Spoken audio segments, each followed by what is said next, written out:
আসলে ভিডিওটা অনেক লং টাইম হয়ে যাচ্ছে, প্রায় 10 মিনিটের কাছাকাছি। এই জন্য ভাবলাম যে আসলে 10 মিনিটের একটু ভিডিও আবার হলে একটু বোরিং লাগাই স্বাভাবিক। এই জন্য ভাবলাম যে ভিডিওটাকে একটু স্কিপ করে দ্বিতীয় পার্টে নিয়ে এসে সেই একই বিষয় নিয়ে আপনাদের সাথে কিছু কথা শেয়ার করি। সে বিষয়টা ছিল আপনাদের জীবনের বাস্তবতা। তা যা বলছিলাম ভাই, যে আমাদের জীবনটাকে বড্ড কঠিন করে দেয় কারা জানেন? আমাদের ফ্যামিলি, আমাদের সমাজ। বলতে পারেন কিভাবে? হ্যাঁ, আপনার প্রশ্নটাও স্বাভাবিক।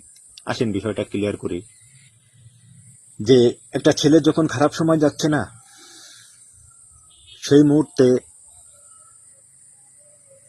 তার ফ্যামিলি বলেন, তার সমাজ বলেন, উচিত কি জানেন? তার পাশে দাঁড়ানো।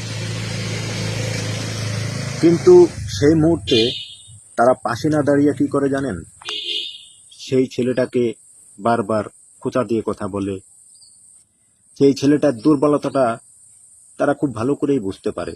সমাজ যেমন তেমন তার ফ্যামিলি খুব ভালো করে সেই ছেলেটার দুর্বলতা বুঝতে পারে, এবং বুঝতে পেরে সেই ছেলেটার দুর্বলতায় তারা বারবার আঘাত করে, বারবার আঘাত করার চেষ্টা করে। যেমন কিভাবে? এই তারা বলবে, কিরে তোর জীবন তো এইভাবে যাবে না, কি করবি জীবনে, জীবনটা অতটা সহজ নয়, ইত্যাদি ইত্যাদি। তা যখন ফ্যামিলি বলেন, সমাজ বলেন, এদের কাছ থেকে এইসব কথাগুলো শুনবে না, তখন সেই ছেলেটা নিজ থেকেই জীবনটাকে অতিরিক্ত কঠিন ভাবা শুরু করবে। সে ভাববে কি, যে জীবনটা বোধ হয় কতই কঠিন। আর জীবনটাকে সে এইভাবে কঠিন ভাবতে ভাবতে ভাবতে সে এক প্রকার ডিপ্রেশনে চলে যাবে জীবন নিয়ে। সে এইভাবে জীবন নিয়ে ডিপ্রেশনে গিয়ে জীবনটাকে এমন ভাবে কঠিন ভাবা শুরু করবে ভাই, যে সে জীবনের সঠিক যে রাস্তাটা, জীবনে সফলতায় এগোনোর যে রাস্তাটা, সেই রাস্তাটা সে আর কোনোভাবে খুঁজে পাবে না। অর্থাৎ সে মাঝ নদীতে গিয়ে আবুডুবু খাবে, মাঝ রাস্তায় গিয়ে আবুডুবু খাবে, কিন্তু সেই সফলতায় ওঠার যে সিঁড়িটা, সেটা আর খুঁজে পাবে না। কেন পাবে না জানেন? কারণ তার এই ফ্যামিলির লোক, সমাজের লোক তাকে এই জীবনটাকে অতিরিক্ত কঠিন ভাবতে বাধ্য করছে।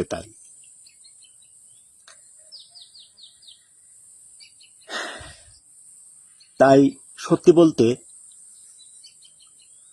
আপনারা যারা এই খারাপ সময়ে দুর্বলতা সুযোগ নেওয়া, অর্থাৎ খোঁচা দিয়ে কথা বলার অভ্যাস আছে, ভাই প্লিজ বলবো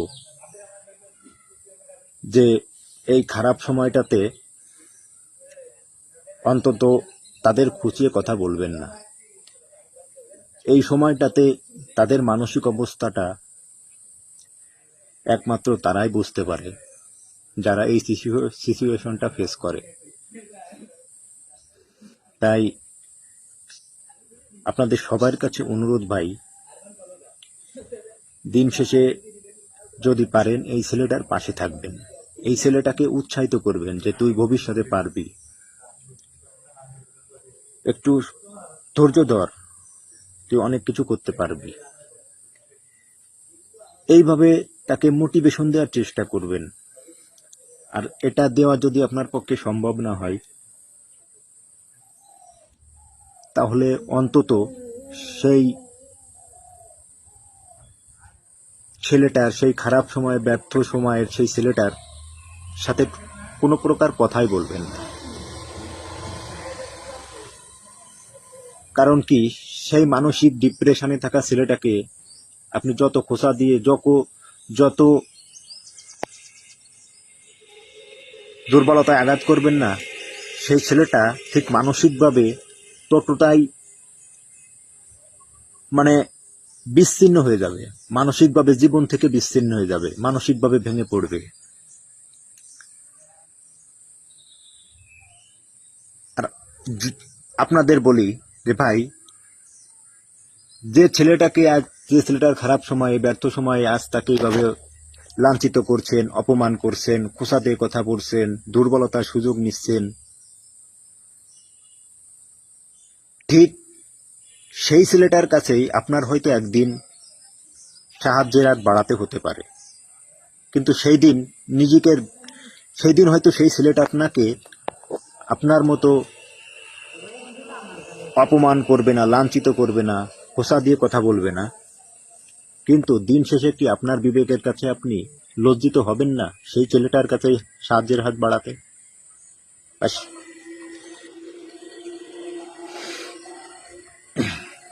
তাই বলি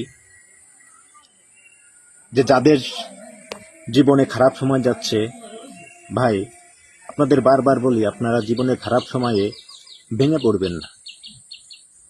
কেউ দুর্বলতার সুযোগ নিক না, তার মতো করে সে নিক, আপনার মতো করে আপনি আপনার জীবনটাকে সাজান। আপনার জীবনে খারাপ সময় যাচ্ছে, ব্যাস ভালো সময়টা যেভাবে উপভোগ করেন, খারাপ সময়টাকেও ঠিক সেইভাবে উপভোগ করেন ভাই। কারণ খারাপ সময়টাই আপনার দিন শেষে জীবনের বাস্তবতা শেখাবে, আপনার জীবনের সামনে এগিয়ে যেতে। আপনার জীবনের সফলতার সিঁড়িটা কিন্তু এই খারাপ সময়ের মাধ্যমেই আপনি পেয়ে যাবেন ভাই। জীবনে সফলতা পাওয়ার যে সিঁড়িটা, সেটা কিন্তু এই খারাপ সময়ের বাস্তবতা থেকেই আপনি বানাতে পারবেন। তা যাই হোক, অনেক কথা বললাম। আমি কোনো লেকচারার নই ভাই যে আমার কথায় ভুল থাকবে না। আমার কথায় কেউ কোনো প্রকার কষ্ট পেয়ে থাকলে মাফ করবেন। আজকের মতো এখানেই শেষ করলাম। আল্লাহ হাফেজ।